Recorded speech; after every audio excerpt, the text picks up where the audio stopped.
सत श्री अकाल। मैं डॉक्टर दविंदर सिंह, सहायक प्रोफैसर, पंजाबी विभाग, मुल्तानी मल मोदी कॉलेज पटियाला।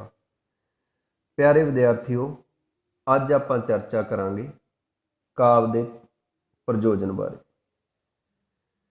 भारती काव्य शास्त्र दे विच ਸਾਹਿਤ ਦੇ हरेक पक्ष ते ਸਾਹਿਤ ਦੇ हरेक संकल्प ਦੇ बारे ਵਿੱਚ बड़ी सूखमता नाल ते बड़े विस्तार नाल चर्चा की गई है।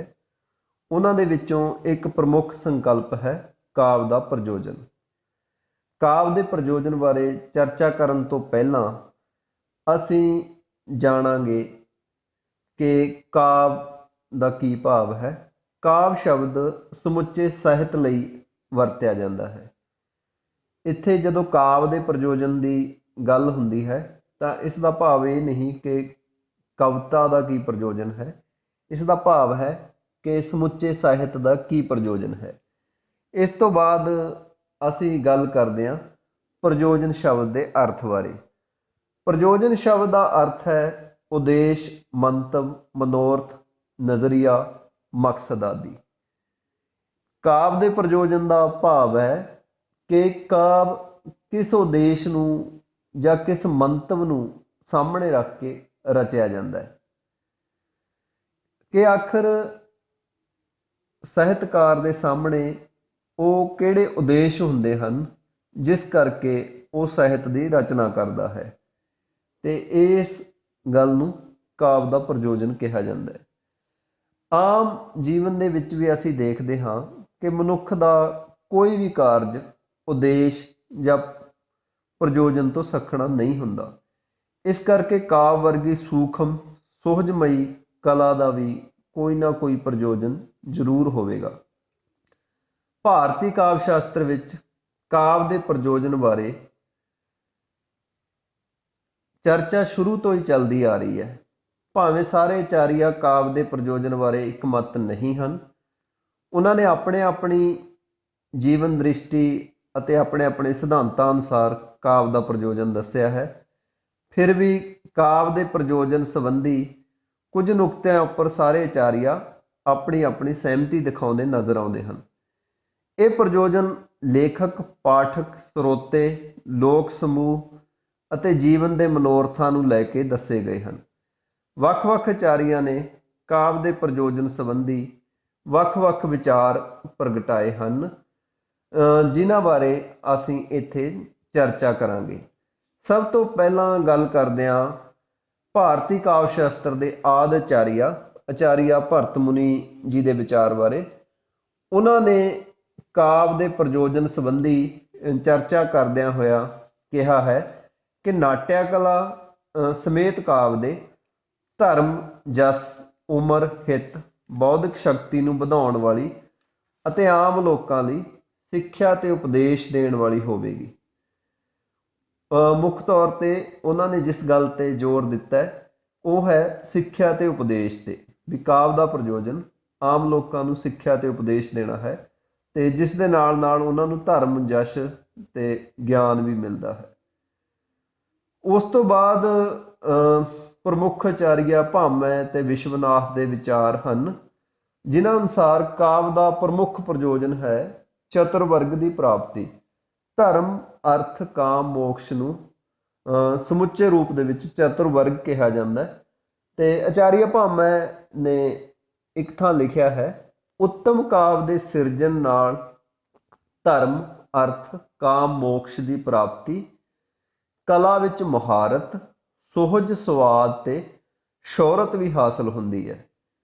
ਭਾਵ ਕਾਵਿ ਦੇ ਸਿਰਜਣ ਨਾਲ ਚਤੁਰਵਰਗ ਦੀ ਪ੍ਰਾਪਤੀ ਵੀ ਹੁੰਦੀ ਹੈ, ਕਲਾ ਦੇ ਵਿੱਚ ਪ੍ਰਵੀਨਤਾ ਵੀ ਹਾਸਲ ਹੁੰਦੀ ਹੈ, ਸੁਹਜ, ਸਵਾਦ ਜਾਂ ਆਨੰਦ ਦੀ ਪ੍ਰਾਪਤੀ ਵੀ ਹੁੰਦੀ ਹੈ, ਤੇ ਜਸ਼ ਜਾਂ ਸ਼ੋਹਰਤ ਵੀ ਪ੍ਰਾਪਤ ਹੁੰਦੀ ਹੈ। ਆਚਾਰੀਆ ਭਾਮਹ ਅਨੁਸਾਰ ਇਹ ਕਾਵਿ ਦੇ ਪ੍ਰਯੋਜਨ ਹਨ। ਆਚਾਰੀਆ ਬਾਮਨ, ਆਚਾਰੀਆ ਭੋਜਰਾਜ ਤੇ ਆਚਾਰੀਆ ਕੁੰਤਕ ਨੇ ਕਾਵਿ ਦੇ ਪ੍ਰਯੋਜਨ ਮੁੱਖ ਰੂਪ ਦੇ ਵਿੱਚ ਸੁਹਜ, ਸਵਾਦ ਤੇ ਜਸ ਦੀ ਪ੍ਰਾਪਤੀ ਨੂੰ ਦੱਸਿਆ ਹੈ। ਸੁਹਜ ਸਵਾਦ ਦਾ ਭਾਵ ਹੈ ਕਿ ਕਾਵਿ ਪੜ੍ਹਦੇ ਹੋਏ ਜੋ ਆਨੰਦ ਪਾਠਕ ਜਾਂ ਦਰਸ਼ਕ ਜਾਂ ਸਰੋਤਾ ਮਾਣਦਾ ਹੈ, ਤੇ ਉਸ ਸਾਹਿਤ ਜਾਂ ਕਾਵਿ ਨੂੰ ਸਿਰਜਣ ਵਾਲਾ ਜੋ ਪ੍ਰਸਿੱਧੀ ਪ੍ਰਾਪਤ ਕਰਦਾ ਹੈ। ਇਹ ਦੋ ਪ੍ਰਮੁੱਖ ਕਾਵਿ ਦੇ ਪ੍ਰਯੋਜਨ ਹਨ। ਆਚਾਰੀਆ ਵਿਸ਼ਵਨਾਥ ਨੇ ਕਾਵਿ ਦੇ ਪ੍ਰਯੋਜਨ ਸੰਬੰਧੀ ਆਪਣੇ ਵਿਚਾਰ ਪ੍ਰਗਟਾਏ ਹਨ।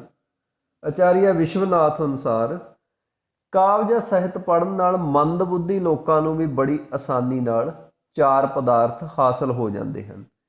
ਇੱਥੇ ਵਿਸ਼ਵਨਾਥ ਸ਼ਾਸਤਰਾਂ ਦੇ ਮੁਕਾਬਲੇ ਕਾਵਿ ਦੀ ਸ਼ਲਾਘਾ ਕਰ ਰਹੇ ਹਨ, ਕਿਉਂਕਿ ਕਾਵਿ ਦਾ ਘੇਰਾ ਜਾਂ ਰਸਾਈ ਆਮ ਲੋਕਾਂ ਤੱਕ ਵੀ ਹੁੰਦਾ ਹੈ, ਜਦੋਂ ਕਿ ਸ਼ਾਸਤਰ ਕੇਵਲ ਵਿਦਵਾਨਾਂ ਤੱਕ ਸੀਮਿਤ ਹੁੰਦੇ ਹਨ। ਉਹਨਾਂ ਅਨੁਸਾਰ ਚਤੁਰਵਰਗ ਦੀ ਜੋ ਪ੍ਰਾਪਤੀ ਹੈ ਉਹ ਵਿਦਵਾਨਾਂ ਨੂੰ ਸ਼ਾਸਤਰ ਪੜ੍ਹ ਕੇ ਵੀ ਹਾਸਲ ਹੋ ਸਕਦੀ ਹੈ, ਪਰ ਆਮ ਲੋਕਾਂ ਤੱਕ ਜੋ ਇਹ ਗਿਆਨ ਹੈ ਉਹ ਕਾਵਿ ਦੇ ਜ਼ਰੀਏ ਹੀ ਪਹੁੰਚਦਾ ਹੈ। ਕਿਉਂਕਿ ਕਾਵਿ ਸਹਿਜ ਹੁੰਦਾ ਹੈ, ਸਰਲ ਹੁੰਦਾ ਹੈ, ਸਮਝ 'ਚ ਆਉਣ ਵਾਲਾ ਹੁੰਦਾ ਹੈ ਅਤੇ ਉਹ ਸੁਹਜਮਈ ਹੁੰਦਾ ਹੈ, ਜਿਸ ਕਰਕੇ ਹਰ ਕੋਈ ਇਸ ਨੂੰ ਪੜ੍ਹਨਾ ਜਾਂ ਮਾਣਨਾ ਚਾਹੁੰਦਾ ਹੈ। ਇਸ ਤੋਂ ਬਾਅਦ ਕਾਵਿ ਦੇ ਪ੍ਰਯੋਜਨ ਸੰਬੰਧੀ ਜੋ ਸਭ ਤੋਂ ਅਹਿਮ ਵਿਚਾਰ ਜਾਂ ਪ੍ਰਸਿੱਧ ਵਿਚਾਰ ਮੰਨੇ ਜਾਂਦੇ ਹਨ, ਉਹ ਵਿਚਾਰ ਹਨ ਆਚਾਰੀਆ ਮੰਮਟ ਦੇ। ਆਚਾਰੀਆ ਮੰਮਟ ਅਨੁਸਾਰ ਜਸ ਕੀਰਤੀ, ਜਿਸ ਨੂੰ ਆਪਾਂ ਅੱਜ ਕੱਲ੍ਹ ਫੇਮ ਕਹਿ ਸਕਦੇ ਹਾਂ ਜਾਂ ਪ੍ਰਸਿੱਧੀ ਕਹਿ ਸਕਦੇ ਹਾਂ, ਜਸ ਕੀਰਤੀ, ਧਨ ਦੌਲਤ, ਦੁਨਿਆਵੀ ਕਾਰ ਵਿਹਾਰ ਦਾ ਗਿਆਨ, ਅਮੰਗਲ ਦਾ ਖੈ ਦਾ ਮਤਲਬ ਹੈ ਨਾਸ਼ ਜਾਂ ਵਿਨਾਸ਼, ਤੁਰੰਤ ਰੂਹਾਨੀ ਆਨੰਦ, ਕੰਤਾਵਤ, ਕੰਤਾ ਮਤਲਬ ਔਰਤ ਨੂੰ ਕਿਹਾ ਜਾਂਦਾ, ਕੰਤਾਵਤ ਮਤਲਬ ਔਰਤ ਜਾਂ ਪ੍ਰੇਮਕਾ ਵਾਂਗ, ਸੁਕੋਮਲ ਤੇ ਰੌਚਕ ਉਪਦੇਸ਼। ਇਹ ਕਾਵਿ ਦੇ ਪ੍ਰਯੋਜਨ ਸੰਬੰਧੀ ਸਮੁੱਚੀ ਪਰਿਭਾਸ਼ਾ, ਜਾਂ ਅਸੀਂ ਕਹਿ ਸਕਦੇ ਹਾਂ ਕਿ ਇਸ ਦੇ ਵਿੱਚ ਕਾਵਿ ਦੇ ਪ੍ਰਯੋਜਨ ਸੰਬੰਧੀ ਉਹਨਾਂ ਤੋਂ ਪਹਿਲਾਂ ਦਿੱਤੇ ਹੋਏ ਵਿਚਾਰਾਂ ਨੂੰ ਅਤੇ ਉਹਨਾਂ ਤੋਂ ਬਾਅਦ ਵਿੱਚ ਆਉਣ ਵਾਲੇ ਵਿਚਾਰਾਂ ਨੂੰ ਸਾਰਿਆਂ ਨੂੰ ਸੰਗਠਿਤ ਰੂਪ ਦੇ ਵਿੱਚ ਪ੍ਰਗਟਾ ਦਿੱਤਾ ਗਿਆ ਹੈ। ਇਸ ਨੂੰ ਅਸੀਂ ਅਲੱਗ-ਅਲੱਗ ਕਰਕੇ ਵੀ ਦੇਖ ਸਕਦੇ ਹਾਂ। ਮੰਮਟ ਦੇ ਜੋ ਕਾਵਿ ਦੇ ਪ੍ਰਯੋਜਨ ਦੀ ਹੈ ਉਸ ਦੀ ਅਸੀਂ ਵਰਗ ਵੰਡ ਕਰ ਸਕਦੇ ਹਾਂ, ਅਤੇ ਜਿਨ੍ਹਾਂ ਦੇ ਵਿੱਚ ਸਭ ਤੋਂ ਪਹਿਲਾਂ ਸਿਰਜਕ ਲਈ ਜਾਂ ਕਵੀ ਲਈ ਜਾਂ ਲੇਖਕ ਲਈ ਪ੍ਰਯੋਜਨ ਹੈ, ਉਸ ਨੂੰ ਜਸ ਕੀਰਤੀ ਮਿਲਦੀ ਹੈ। ਜਸ ਕੀਰਤੀ ਦਾ ਮਤਲਬ ਪ੍ਰਸਿੱਧੀ ਮਿਲਦੀ ਹੈ। ਜਿਵੇਂ ਅਸੀਂ ਅੱਜ ਤੱਕ ਕਾਲੀਦਾਸ ਨੂੰ ਜਾਣਦੇ ਹਾਂ, ਕਈ ਯੁੱਗਾਂ ਤੋਂ ਪ੍ਰਸਿੱਧ ਹਨ ਸਿਰਫ ਆਪਣੇ ਕਾਵਿ ਦੇ ਰਚਨ ਕਰਕੇ। ਸ਼ੇਕਸਪੀਅਰ ਨੂੰ ਜਾਣਦੇ ਹਾਂ, ਟੋਲਸਟਾਏ ਨੂੰ ਜਾਣਦੇ ਹਾਂ, ਜਾਂ ਰੂਹਾਨੀ ਕਵਿਤਾ ਲਿਖਣ ਵਾਲੇ ਬਾਬਾ ਫਰੀਦ, ਬਾਬਾ ਕਬੀਰ, ਗੁਰੂ ਨਾਨਕ ਦੇਵ ਜੀ, ਸਾਰਿਆਂ ਨੂੰ ਅਸੀਂ ਜਾਣਦੇ ਹਾਂ। ਉਹਨਾਂ ਦੀ ਕਾਵਿ ਦੀ ਸਿਰਜਣਾ ਕਰਕੇ ਉਹ ਸਦੀਆਂ ਤੱਕ ਫੈਲੀ ਹੋਈ ਹੈ। ਉਸ ਤੋਂ ਬਿਨਾਂ ਧਨ ਦੌਲਤ ਦੀ ਪ੍ਰਾਪਤੀ ਹੁੰਦੀ ਹੈ। ਪੁਰਾਣੇ ਜ਼ਮਾਨੇ ਦੇ ਵਿੱਚ ਅਤੇ ਅੱਜ ਤੱਕ ਵੀ ਕਾਵਿ ਜਾਂ ਸਿਰਜਣ ਵਾਲੇ ਨੂੰ ਧਨ ਦੌਲਤ ਦੀ ਪ੍ਰਾਪਤੀ ਹੁੰਦੀ ਹੈ। ਵਿਵਹਾਰਕ ਗਿਆਨ ਦਾ ਭਾਵ ਹੈ ਅਤੇ ਉਸ ਨੂੰ ਜੀਵਨ ਦਾ ਆਮ ਗਿਆਨ, ਜੀਵਨ ਦੇ ਆਮ ਕਾਰਾਂ ਵਿਹਾਰਾਂ ਦਾ ਗਿਆਨ ਵੀ ਹੁੰਦਾ ਹੈ, ਅਤੇ ਇਹ ਜੋ ਪ੍ਰਯੋਜਨ ਨੇ ਕਵੀ ਲਈ ਪ੍ਰਯੋਜਨ ਹਨ। ਉਸ ਤੋਂ ਬਾਅਦ ਮੰਮਟ ਅਨੁਸਾਰ ਪਾਠਕ ਜਾਂ ਸਰੋਤੇ ਲਈ ਇਸ ਦੇ ਕੀ ਪ੍ਰਯੋਜਨ ਹਨ? ਅਮੰਗਲ ਦਾ ਖੈ ਦਾ ਮਤਲਬ ਹੈ ਵਿਨਾਸ਼, ਭਾਵ ਬੁਰੇ ਗੱਲਾਂ ਜਾਂ ਮਾੜੀਆਂ ਗੱਲਾਂ ਦਾ ਵਿਨਾਸ਼। ਕਾਵਿ ਪੜ੍ਹਨ ਨਾਲ ਤੁਹਾਡੇ ਮਨ ਨੂੰ ਰੂਹਾਨੀ ਆਨੰਦ ਵੀ ਮਿਲਦਾ ਹੈ, ਜੀਵਨ ਬਾਰੇ ਤੁਹਾਨੂੰ ਗਿਆਨ ਵੀ ਮਿਲਦਾ ਹੈ, ਜਿਸ ਕਰਕੇ ਅਮੰਗਲ ਦਾ ਖੈ ਹੁੰਦਾ ਹੈ। ਤੁਰੰਤ ਰਸ ਆਨੰਦ, ਤੁਰੰਤ ਰਸ ਆਨੰਦ ਤੋਂ ਭਾਵ ਹੈ ਕਿ ਕਾਵਿ ਪੜ੍ਹਦਿਆਂ ਹੋਇਆਂ ਤੁਹਾਨੂੰ ਆਨੰਦ ਦੀ ਪ੍ਰਾਪਤੀ ਹੁੰਦੀ ਹੈ, ਤੁਹਾਨੂੰ ਇੱਕ ਸੁਹਜ ਤ੍ਰਿਪਤੀ ਤੁਹਾਡੀ ਹੁੰਦੀ ਹੈ। ਇਸ ਨੂੰ ਅਸੀਂ ਕਹਿ ਸਕਦੇ ਹਾਂ ਸਮੁੱਚਾ ਪਾਠਕ ਜਾਂ ਸਰੋਤਾ ਵਰਗ ਇਹ ਕਾਵਿ ਦੇ ਆਨੰਦ ਮਾਣਦਾ ਹੈ। ਤੀਸਰਾ, ਮੰਮਟ ਦੀ ਪਰਿਭਾਸ਼ਾ ਨੂੰ ਅਸੀਂ ਕਹਿ ਸਕਦੇ ਹਾਂ ਵੀ ਸਮੂਹ ਸਮਾਜ ਲਈ ਜੋ ਪ੍ਰਯੋਜਨ ਹੈ। ਸਮੂਹ ਸਮਾਜ ਲਈ ਜੋ ਪ੍ਰਯੋਜਨ ਹੈ ਉਹ ਹੈ ਰੌਚਕ ਉਪਦੇਸ਼। ਰੌਚਕ ਉਪਦੇਸ਼ ਜਿਸ ਦੇ ਵਿੱਚ ਸਾਰੇ ਦਿਲਚਸਪੀ ਲੈਂਦੇ ਨੇ, ਸਾਰੇ ਜਿਸ ਨੂੰ ਧਿਆਨ ਨਾਲ ਪੜ੍ਹਦੇ ਜਾਂ ਸੁਣਦੇ ਨੇ। ਅਤੇ ਮੰਮਟ ਦੀ ਇਸ ਪਰਿਭਾਸ਼ਾ ਦੇ ਵਿੱਚ ਕਾਵਿ ਦੇ ਸਮੁੱਚੇ ਉਹ ਪ੍ਰਯੋਜਨ ਆ ਜਾਂਦੇ ਹਨ ਜੋ ਉਸ ਤੋਂ ਪਹਿਲਾਂ ਦੇ ਆਚਾਰੀਆਂ ਨੇ ਆਪਣੇ ਵਿਚਾਰਾਂ ਵਿੱਚ ਦੱਸੇ ਹਨ। ਭਾਰਤੀ ਕਾਵਿ ਸ਼ਾਸਤਰ ਉੱਤੇ ਪੰਜਾਬੀ ਵਿੱਚ ਸਭ ਤੋਂ ਪਹਿਲਾਂ ਤੇ ਸਭ ਤੋਂ ਵਧੇਰਾ ਕਾਰਜ ਕਰਨ ਵਾਲੇ ਡਾਕਟਰ ਪ੍ਰੇਮ ਪ੍ਰਕਾਸ਼ ਸਿੰਘ ਧਾਲੀਵਾਲ ਨੇ ਭਾਰਤੀ ਕਾਵਿ ਸ਼ਾਸਤਰ ਦੇ ਪ੍ਰਯੋਜਨਾਂ ਦੇ ਨਾਲ ਪੱਛਮੀ ਕਾਵਿ ਸ਼ਾਸਤਰ ਦੇ ਪ੍ਰਯੋਜਨਾਂ ਦੀ ਵੀ ਤੁਲਨਾ ਕੀਤੀ ਹੈ।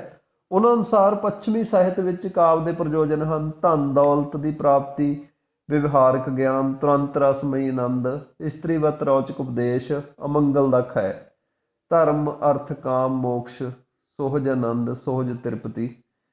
ਜੇਕਰ ਅਸੀਂ ਪੱਛਮੀ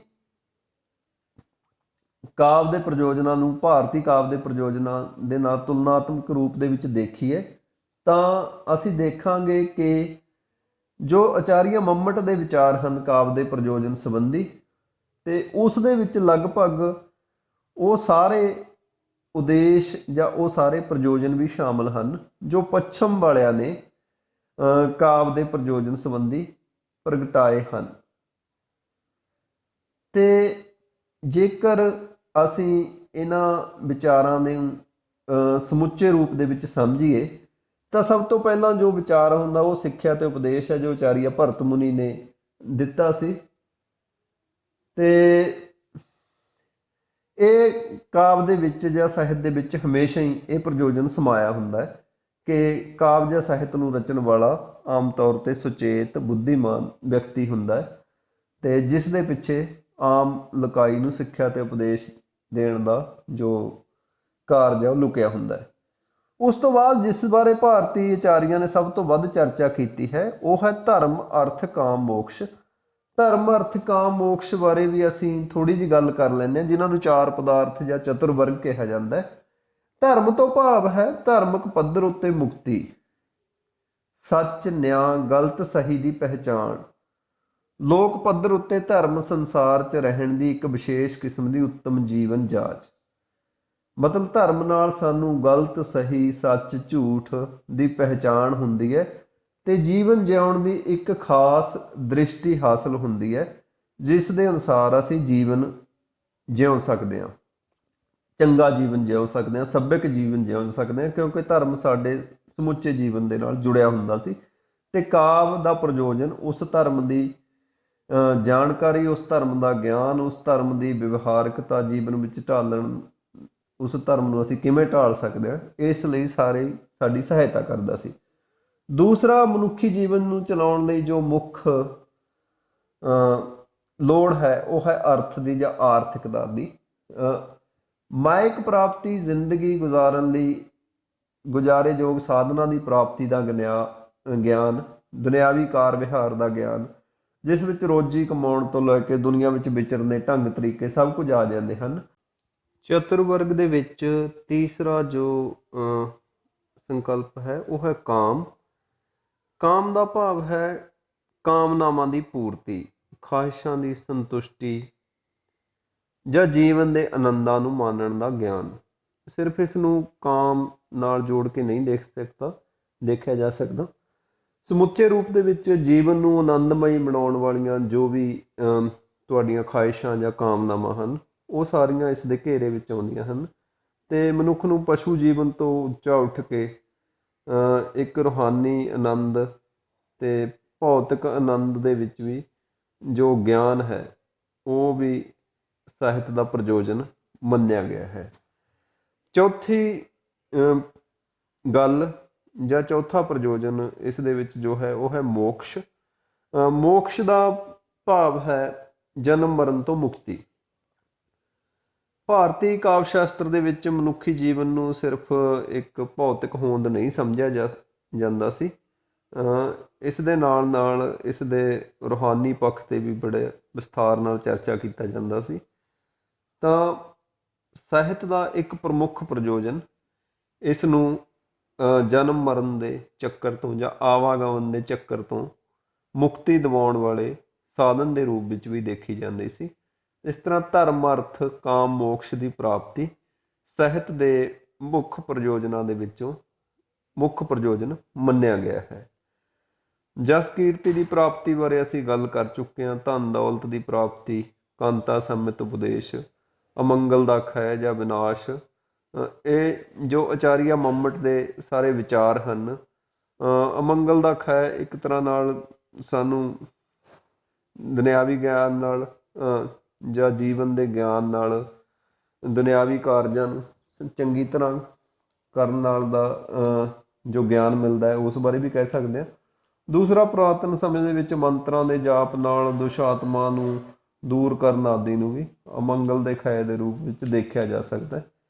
ਇਸ ਤੋਂ ਇਲਾਵਾ ਭਾਰਤੀ ਕਾਵਿ ਸ਼ਾਸਤਰ ਦੇ ਸੰਬੰਧ 'ਚ ਜਾਂ ਸਮੁੱਚੀ ਭਾਰਤੀ ਫਲਸਫੇ ਦੇ ਸੰਬੰਧ ਦੇ ਵਿੱਚ ਨਾ ਕੇਵਲ ਕਾਵਿ ਸਗੋਂ ਸਮੁੱਚੀਆਂ ਕਲਾਵਾਂ ਜਾਂ ਸਮੁੱਚੇ ਸੁਹਜ ਸਿਰਜਣਾ ਦਾ ਜਾਂ ਸਮੁੱਚੀਆਂ ਕਲਾਵਾਂ ਦਾ ਇੱਕ ਪ੍ਰਯੋਜਨ ਜਾਂ ਉਦੇਸ਼ ਮੰਨਿਆ ਜਾਂਦਾ ਰਿਹਾ ਹੈ। ਉਹ ਹੈ ਸਤਿਅਮ ਸ਼ਿਵਮ ਸੁੰਦਰਮ। ਸਤਿਅਮ ਭਾਵ ਸੱਚ 'ਤੇ ਆਧਾਰਿਤ ਹੋਣਾ, ਸ਼ਿਵਮ ਦਾ ਭਾਵ ਹੈ ਕਲਿਆਣਕਾਰੀ ਹੋਣਾ, ਅਤੇ ਸੁੰਦਰਮ ਦਾ ਭਾਵ ਹੈ ਸੁਹਜਮਈ ਹੋਣਾ। ਅਤੇ ਭਾਰਤੀ ਕਾਵਿ ਸ਼ਾਸਤਰ ਦੇ ਵਿੱਚ ਸਾਹਿਤ ਦੇ ਉੱਤੋਂ ਵੀ ਇਹ ਤਵੱਕੋ ਕੀਤੀ ਜਾਂਦੀ ਸੀ ਵੀ ਉਹ ਸੱਚ 'ਤੇ ਆਧਾਰਿਤ ਅਤੇ ਸੁਹਜਮਈ ਹੋਵੇ। ਜੇਕਰ ਸੁਹਜਮਈ ਹੋਵੇਗਾ ਤਾਂ ਉਹ ਆਨੰਦ ਦੇਵੇਗਾ, ਜੇਕਰ ਉਹ ਸੱਚ 'ਤੇ ਆਧਾਰਿਤ ਹੋਵੇਗਾ ਤਾਂ ਲੋਕਾਂ ਦੇ ਲਈ ਕਲਿਆਣਕਾਰੀ ਹੋਵੇਗਾ। ਅਤੇ ਸ਼ਿਵਮ ਦਾ ਭਾਵ ਹੀ ਕਲਿਆਣਕਾਰੀ ਹੈ, ਵੀ ਲੋਕ ਜੀਵਨ ਨੂੰ ਸੁਧਾਰਨ ਵਾਲਾ ਜਾਂ ਉਹਨਾਂ ਦਾ ਕਲਿਆਣ ਕਰਨ ਵਾਲਾ ਹੋਵੇ। ਅਤੇ ਇਸ ਤਰ੍ਹਾਂ ਅਸੀਂ ਦੇਖਦੇ ਹਾਂ ਕਿ ਭਾਰਤੀ ਕਾਵਿ ਸ਼ਾਸਤਰ ਦੇ ਵਿੱਚ ਆਚਾਰੀਆਂ ਨੇ ਕਾਵਿ ਦੇ ਪ੍ਰਯੋਜਨ ਮੁੱਖ ਰੂਪ ਦੇ ਵਿੱਚ ਜੋ ਮੰਨੇ ਹਨ ਉਹ ਹੈ ਸਿੱਖਿਆ ਦੇਣਾ ਵਾਲਾ, ਗਿਆਨ ਦੇਣ ਵਾਲਾ ਵੀ ਹੋਵੇ, ਮੁਕਤੀ ਦੇਣ ਵਾਲਾ ਵੀ ਹੋਵੇ, ਅਤੇ ਕਾਵਿ ਸੋਝਮਈ ਵੀ ਹੋਵੇ ਅਤੇ ਆਨੰਦਦਾਈ ਵੀ ਹੋਵੇ। ਜਿਹੜਾ ਇਹਨਾਂ ਸਾਰੀਆਂ ਸ਼ਰਤਾਂ ਨੂੰ ਪੂਰੀਆਂ ਕਰਦਾ ਹੈ ਉਹੀ ਭਾਰਤੀ ਕਾਵਿ ਸ਼ਾਸਤਰ ਦੇ ਵਿੱਚ ਸਹੀ ਅਰਥਾਂ ਦੇ ਵਿੱਚ ਕਾਵਿ ਮੰਨਿਆ ਗਿਆ ਹੈ। ਇਹ ਸੀ ਕਾਵਿ ਦੇ ਪ੍ਰਯੋਜਨ ਬਾਰੇ ਭਾਰਤੀ ਆਚਾਰੀਆਂ ਦੇ ਜੋ ਪ੍ਰਮੁੱਖ ਵਿਚਾਰ ਹਨ ਉਹਨਾਂ ਬਾਰੇ ਗੱਲਬਾਤ। ਧੰਨਵਾਦ।